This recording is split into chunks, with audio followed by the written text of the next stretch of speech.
Welcome, welcome, welcome everyone to Sister Wives with Mary Jane Kay. Today, I'll be giving my commentary on Seeking Sister Wife Season 4, Episode 14, Mr. and Mrs. and Mrs. and Mrs. The episode opens with a caption. Before the crew arrived to film Roberta's arrival to the U.S., Garrick and Danielle received an unexpected text. Danielle is sobbing, holding her chest like someone just passed, asking how could she? She shouts at the sky, I don't understand. It's genuine devastation. She cries out again, I don't understand. I think now that Roberta isn't coming, these tears aren't over Roberta. They are because Danielle knows now she might have to lose Garrick. She might have to share him. Because Garrick made it clear earlier that if Roberta didn't come to the U.S., he would split his time and make a family with Roberta in Brazil.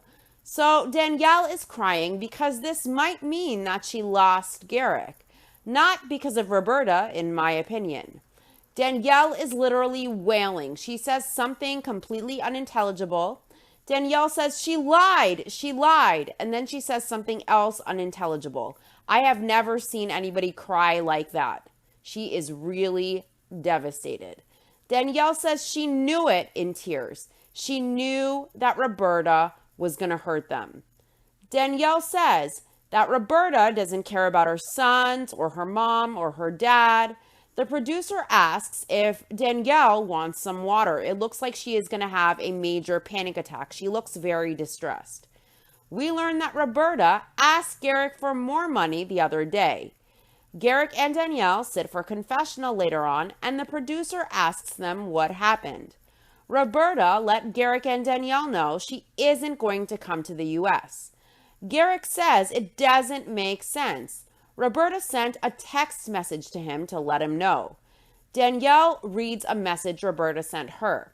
It says, I promised I would get there, even after everything on the trip. I tried a lot, but I can't feel the same as before everything that took me by surprise. I was left feeling excluded, feeling like nothing. She continues, it was so humiliating for me, asking how I was feeling and finding out that Garrick and Leah went beyond just conversation and dinner. After that day, I kept thinking that everything we had that was beautiful, special, and pure has broken a piece and is hurting too much, sister. Maybe for you it may seem like something easy to go through, but here we have another culture. I'm going to pray, shower, and try to get some sleep. My head has been hurting a lot since yesterday.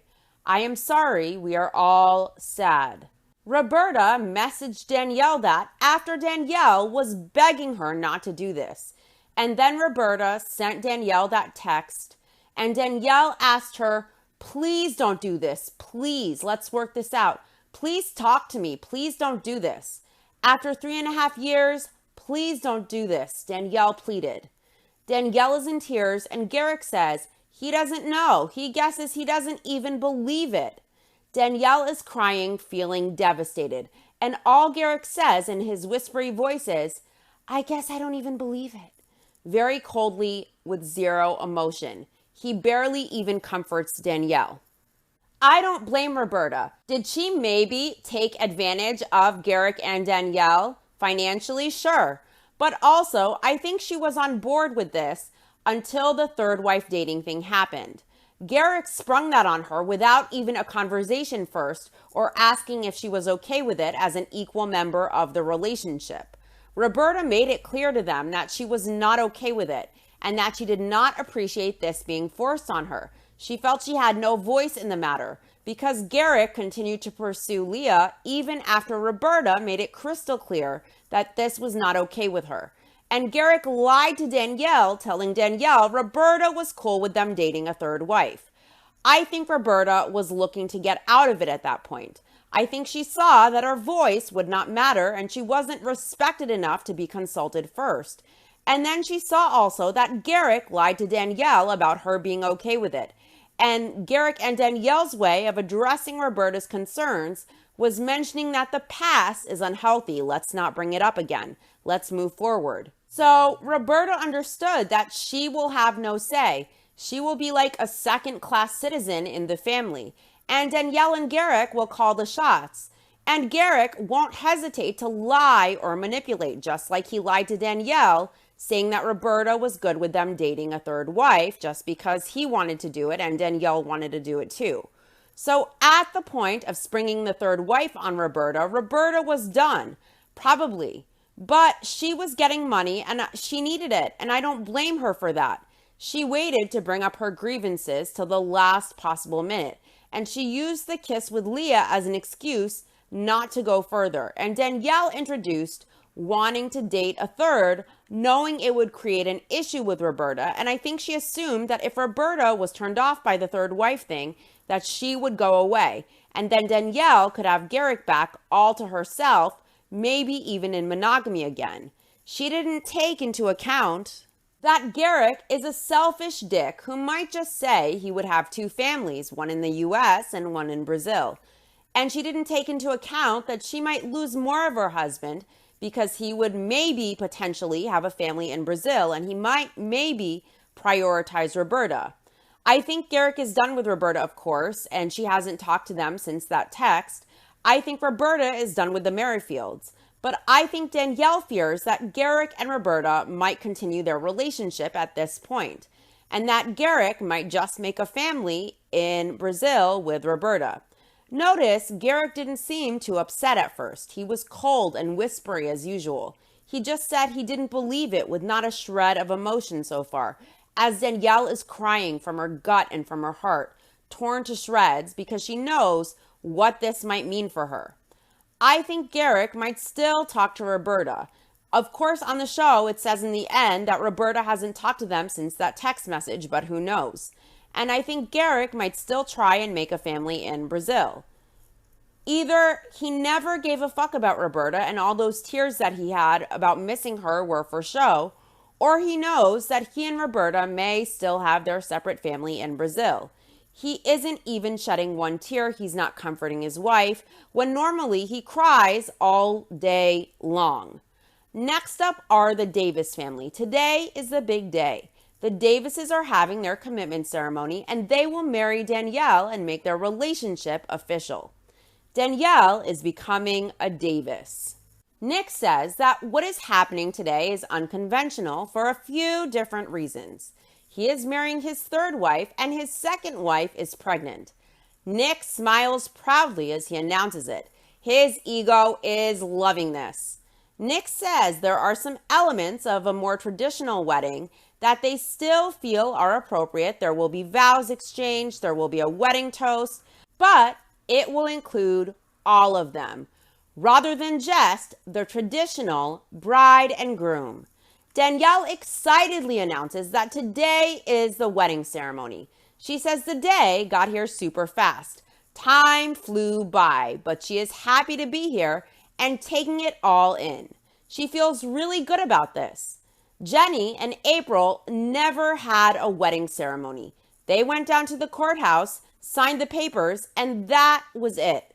April thinks it's important to have a ceremony this time because they will make sure that everyone feels like a full unit, verbalizing their commitment in front of all of their friends and family. Gives it that official feeling for all of them. April's son is nervous because he will be playing piano at the ceremony, but he's excited to have a new stepmom join the family. Nick says it's hard for him to put into words how wonderful this moment is for him. He couldn't imagine his life not being this way. He is excited and he's a bit nervous, but this is the moment Nick has been waiting for. This is everything that he wants. April says there will be traditional elements to the ceremony. They're going to have their nieces as flower girls, and they will do a first dance with Nick and Danielle as well. Danielle is getting her makeup done, and April tells her she looks so good. April feels really good about today. She thought she would be nervous, but she isn't. She says Danielle is so different from anybody they have ever dated before. And for so many reasons, she honestly and genuinely really does care about all of them. April is also looking forward to hearing Nick and the rest of the girls say their vows. April admits she is a huge crybaby and she knows she will cry because it's going to be way too intense. Jennifer is helping with Danielle's hair. She asks Danielle how she is feeling. Danielle loves them all so much, and she says it's so special that they have this day together. She can't believe they're finally doing this together. Danielle says normally she would be scared shitless right now, but since they're all doing it together, she knows it'll all be okay, and she couldn't do this without Jennifer and April because it's crazy. Jennifer says that hits a note in her heart for sure. She says it feels good to bring Danielle into the family. Danielle is the perfect fit.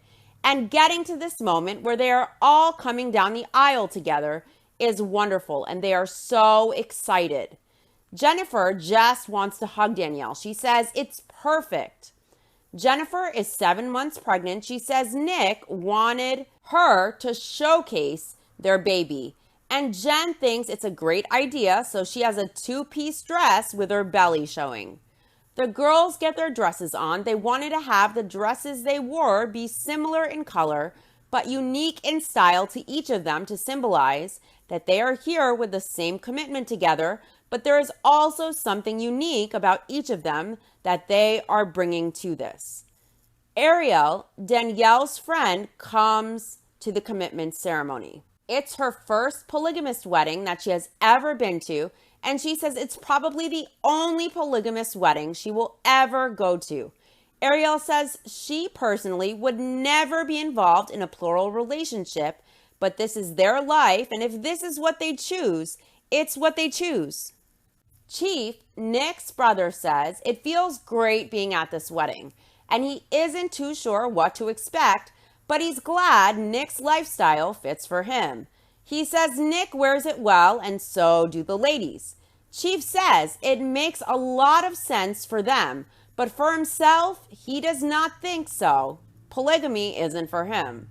Nick greets his dad and his aunt, and he says it feels wonderful walking into this room, seeing all of their family and friends here. Their loved ones who support them are all here. A few family members who weren't able to make it, like Nick's mom and April's mom, and Jennifer and Danielle's family members who also couldn't make it, are all still appreciated, and they'll be there in spirit since the wedding was so short notice. Nick is nervous, but he is also excited about what is happening. He says he is going into the situation with the right partners. So even if he is nervous, he is confident about the move he is making. And he says hopefully the women also feel that way. Back to the Merrifields, Garrick says he just can't believe it, that this room that he is sitting in was going to be Danielle and Roberta's special room to share. He whispers that he just can't believe it. Danielle is crying. She says it's been 3.5 years. Garrick says he knows, and just to give up. Garrick says it just doesn't make sense. Garrick is helping Danielle bring her stuff back down to his master. They made preparations for Roberta's arrival, and they moved a lot of stuff of Danielle's downstairs into her sister-wife room with Roberta. They prepared the room with beds. They got the room ready. Danielle moved her clothes into the room. And now Garrick is helping her move her stuff back into his room. She says she is so hurt. She is so angry also at the same time. Danielle points out that she got a divorce for Roberta, and Roberta won't even come here, like she's shooting them in the face after 3.5 years. Garrick says he didn't even think this was possible. He says obviously Roberta just doesn't even love them. Danielle says a part of her doesn't want to move her stuff back up to Garrick's master because a part of her thinks maybe there's a possibility. Danielle tells Garrick she truly loved Roberta as a sister. She tells Garrick he was married to Roberta. They committed to each other for life. Garrick asks, How could you treat somebody you said you loved this way? He says it's obviously not true. I get that Roberta waited to the last minute to air her grievances, and she got a lot of money out of Garrick and Danielle. But also, I think she was initially genuine and she was going to come at first. But when the third wife thing came up and Roberta was treated as less than equal, like her voice did not count, and she understood that Danielle and Garrick would do as they pleased, whether all of them were in agreement with it or not, that they were going to date a third wife, whether Roberta agreed with it or not, then that changed things for her. When Roberta knew she wasn't an equal, I think she checked out. And maybe she could have pulled out of this earlier, but she probably tried to keep it going, and maybe she needed the money too. But I don't necessarily believe the whole thing was completely a lie and a long con from day one. I think when she saw that Garrick and Danielle would be the ones calling the shots, and it wouldn't be the three of them together with equal voices making all of the decisions in the relationship, that Roberta was out. And I don't blame her for that. I don't blame her for being out. Who wants to be in a relationship where they know they don't have a say at all?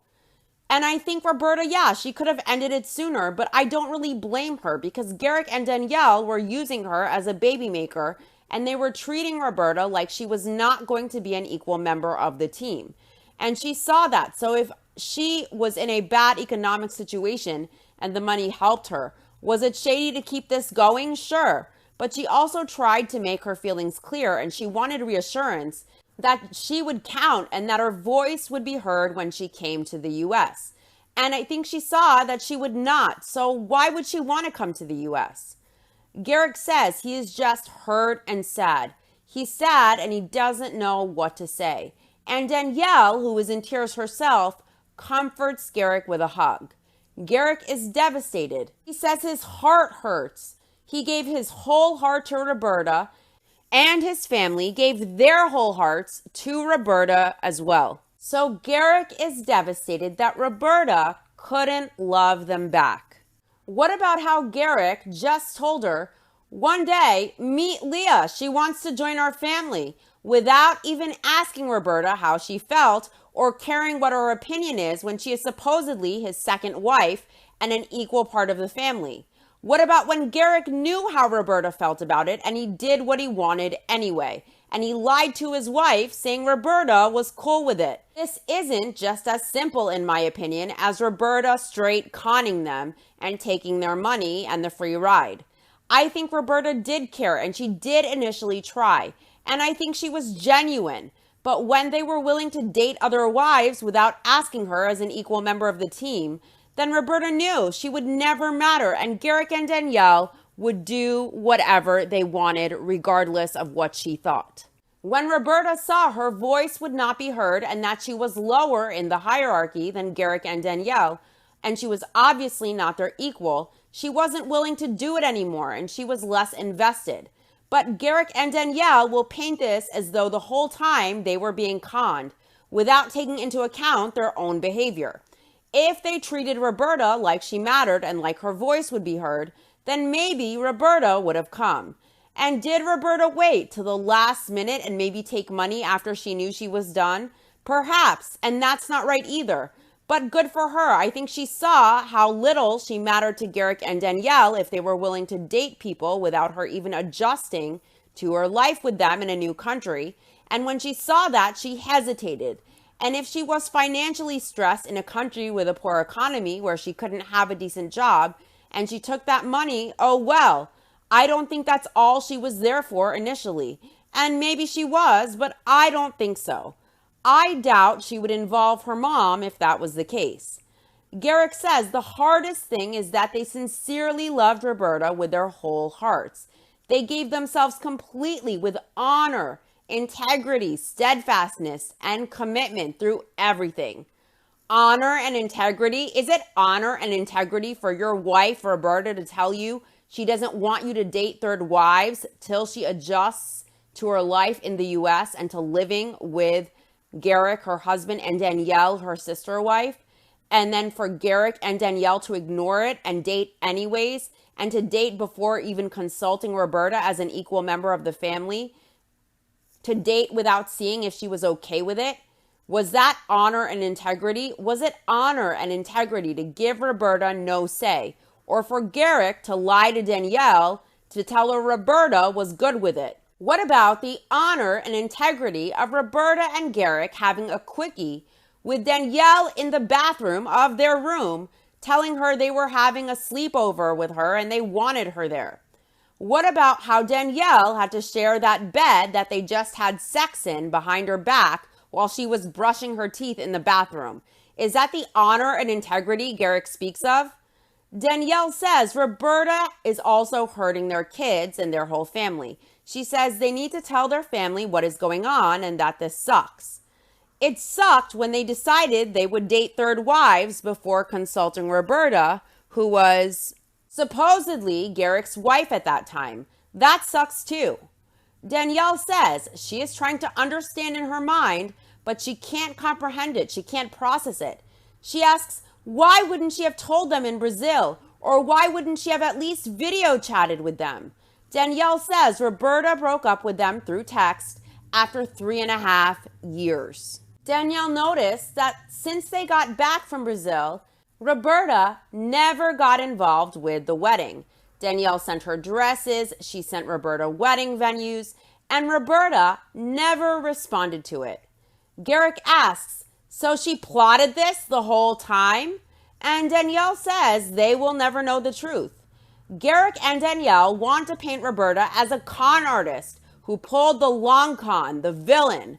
But really, that may not be the case. Of course, it could be, but I think the truth is somewhere in the middle, and that Danielle and Garrick's behavior has a lot to do with why Roberta did not come to the U.S. Garrick says God knows the truth about Roberta, and he will take care of it.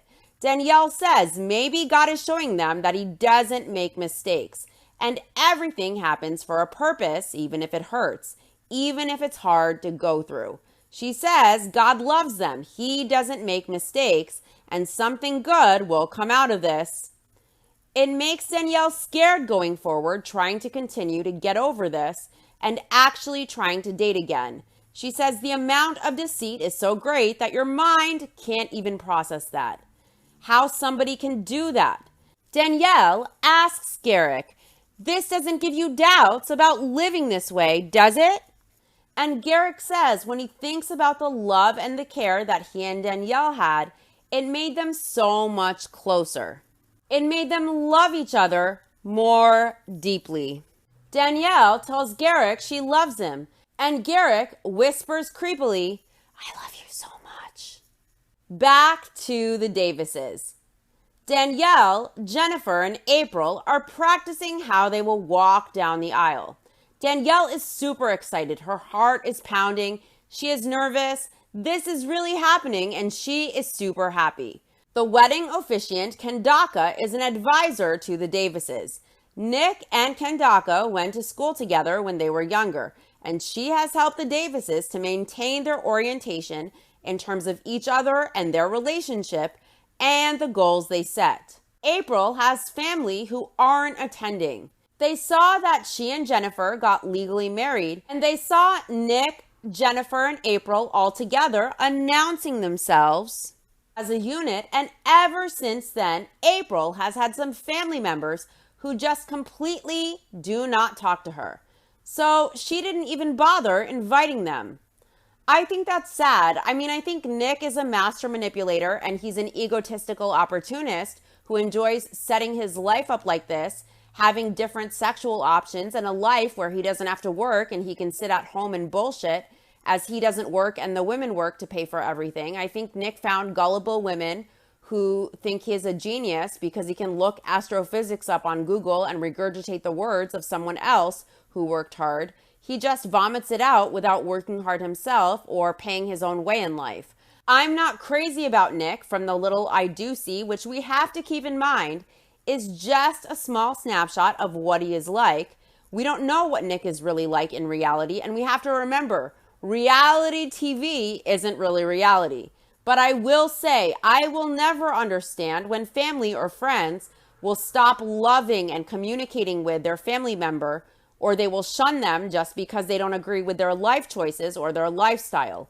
All that will happen is April's family will miss out on April, and that sucks for them. And if she ever needs a support system or she wants out, she will never feel she can ever go to them or have them around. So I will never understand when family does that. I don't think it's right, and I don't think it accomplishes anything really, other than losing a person you love just for their choice that does not directly affect you. April has her sister there with her and her niece, and Nick's family has also become her family. I'm going to try to not mock a man on his own wedding day, but his hat doesn't look smooth or elegant. It looks absolutely ridiculous on him, but to each their own. If Nick likes that hat on him and he thinks that that looks good on him, that's his deal. But all that's missing from that pimp look is a freaking cane, in my opinion. That's all I'm going to say. Kendaka starts the ceremony. She says she knows the world will say what is going on here. And she says love is going on here today and thinking outside the box when it comes to love. April reads her vows first. She says Nick, Jennifer, and Danielle mean everything to her. She tells Danielle she has the most caring, sincere heart she has ever known. She says Danielle really is a care bear. She says Danielle takes care of them so good. She tells Jenny she is so excited for their daughter to get here, and she really loves her so much. And this wouldn't be the way it is without her. April addresses Nick next. She calls him her sweet Nicholas, and she says, "We would not be who we are without you." She says with Nick they are stronger, and she loves them all so much.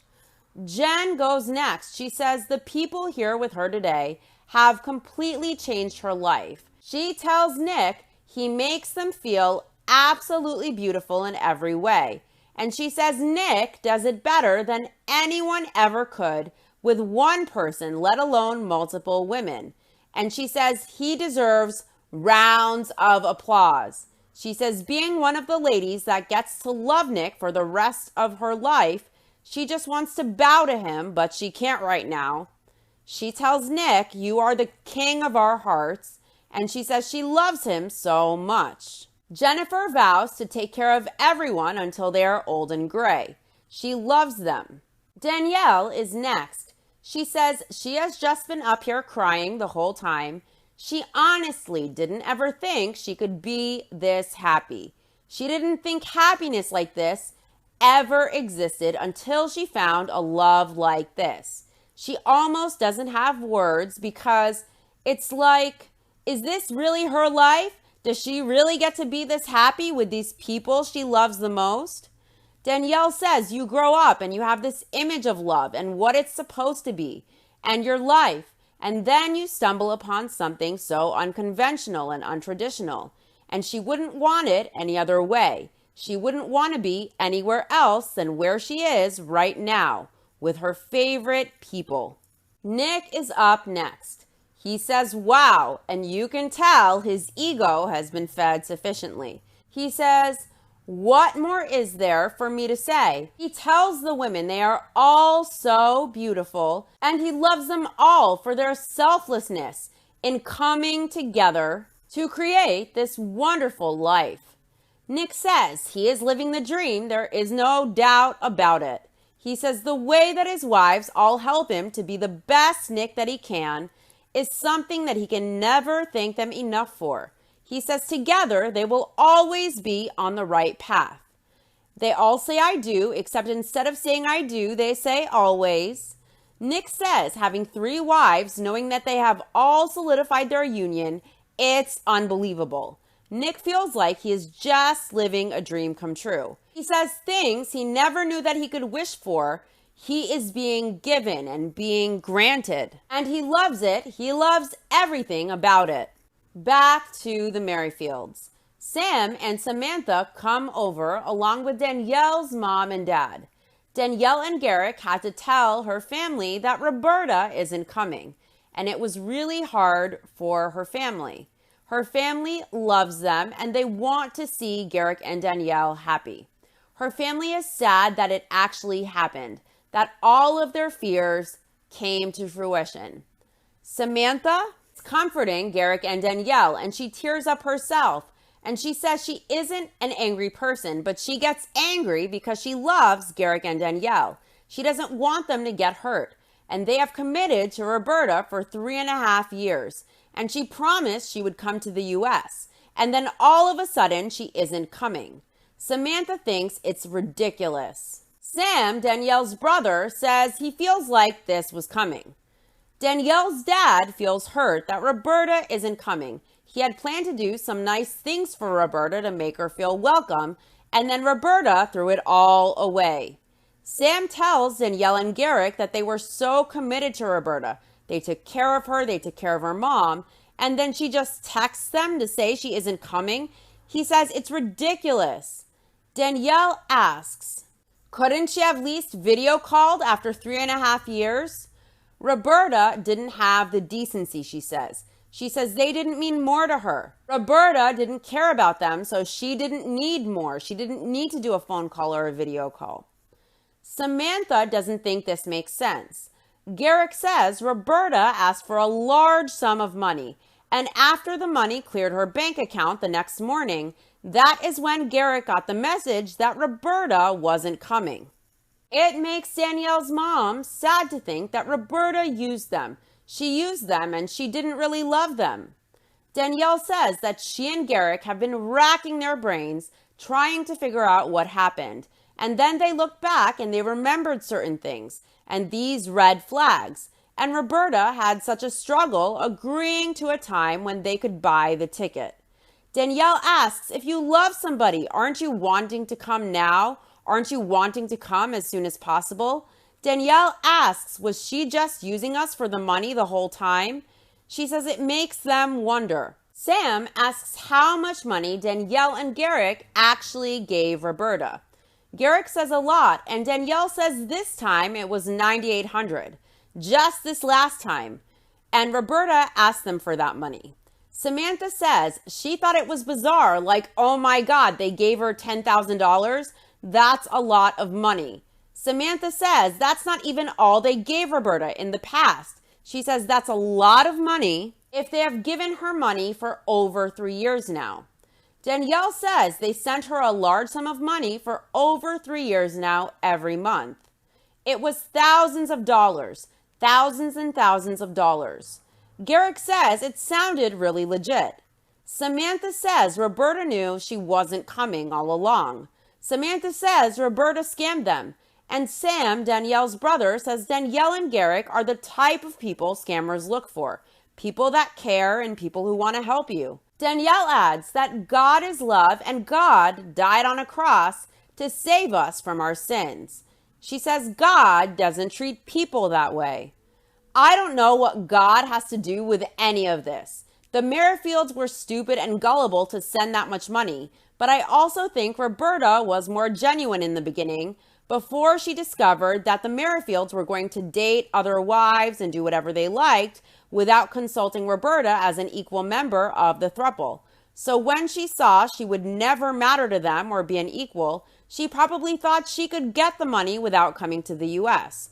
I don't think it was the best thing to do or the right thing to do, but I also don't think her initial intention was to scam the Merrifields until Garrick started adding more wives or dating without consulting her or treating her like she mattered.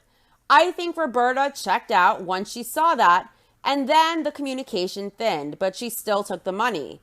I think both Danielle and Garrick and Roberta are all in the wrong, but it's not exactly how Garrick and Danielle are painting it either.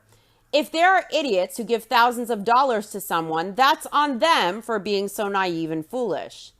Danielle's heart hurts so bad because she wanted somebody to have the love like she has. She was opening her family and she wanted Garrick to have kids too. And she wanted Roberta to have everything God has given her. But Roberta didn't want it.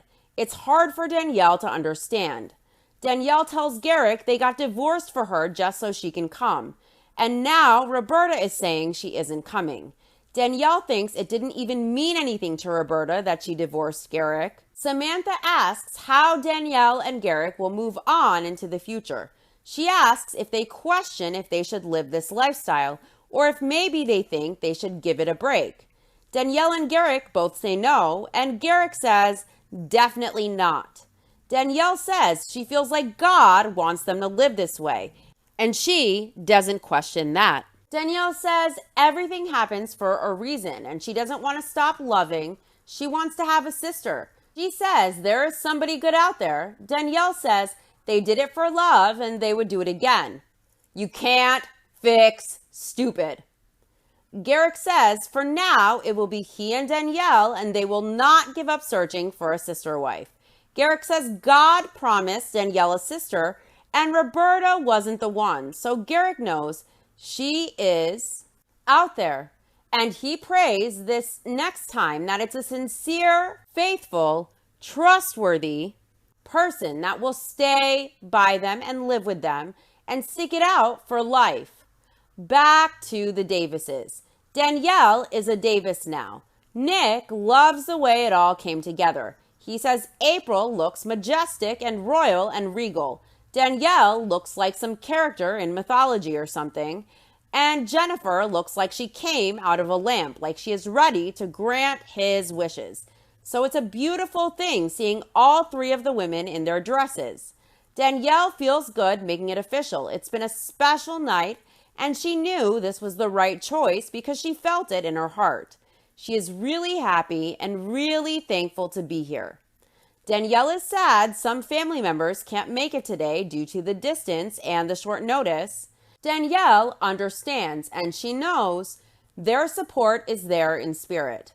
George, Nick's dad, says this is different than anything anybody has seen.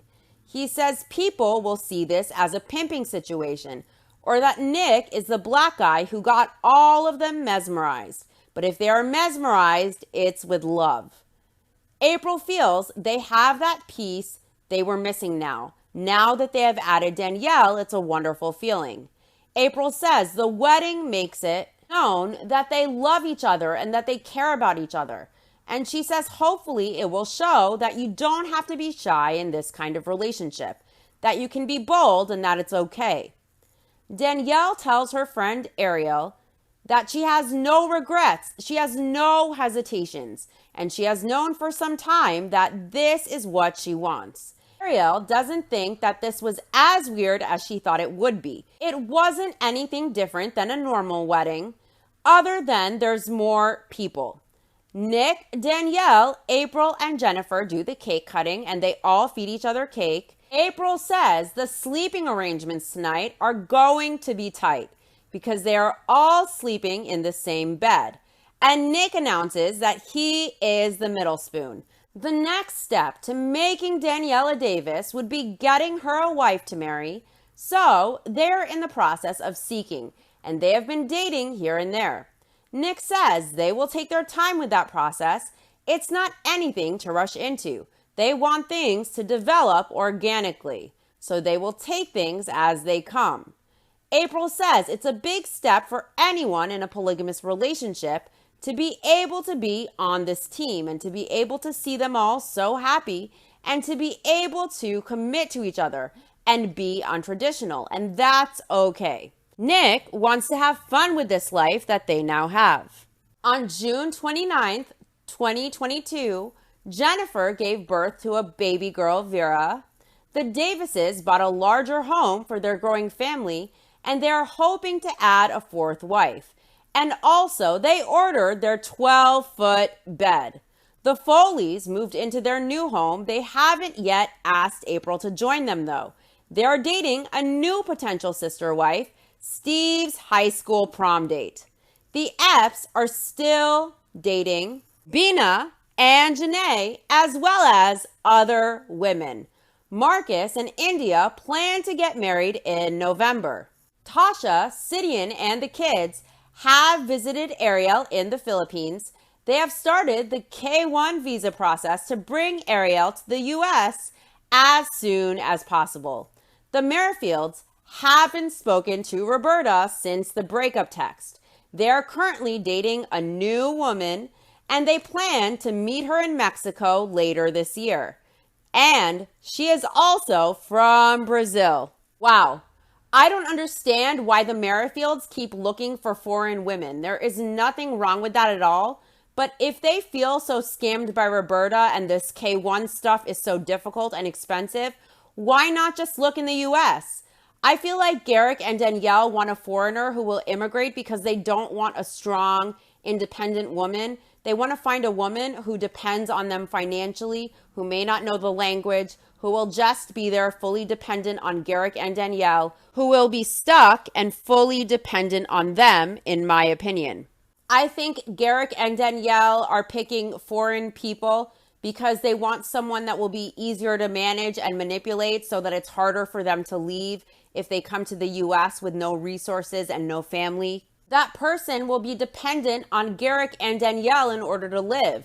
And then they will get pregnant and then they are stuck. And I think that's what Garrick wants. And it's kind of fucked up and it's very manipulative to pick a certain type of target intentionally because you know that they will depend on you and you want that. But again, that's just my opinion on why Garrick and Danielle keep seeking foreign women. Anyways, that does it for this episode. I don't think there is a tell-all per the TLC schedule, unfortunately. If there is, I'll cover it, of course. I would be eager to see a tell-all with Roberta and Garrick there. To my YouTube viewers, please like and subscribe, and let me know your thoughts in the comments section if you like. I'll be back this week with the next episode of My Sister Wives Rewatch, Season 16, Episode 8, 2 Clicks. And of course, for the Season 17 premiere of Sister Wives, it's over. I cannot wait for it. I'll see you soon, guys. Thanks for listening. Bye.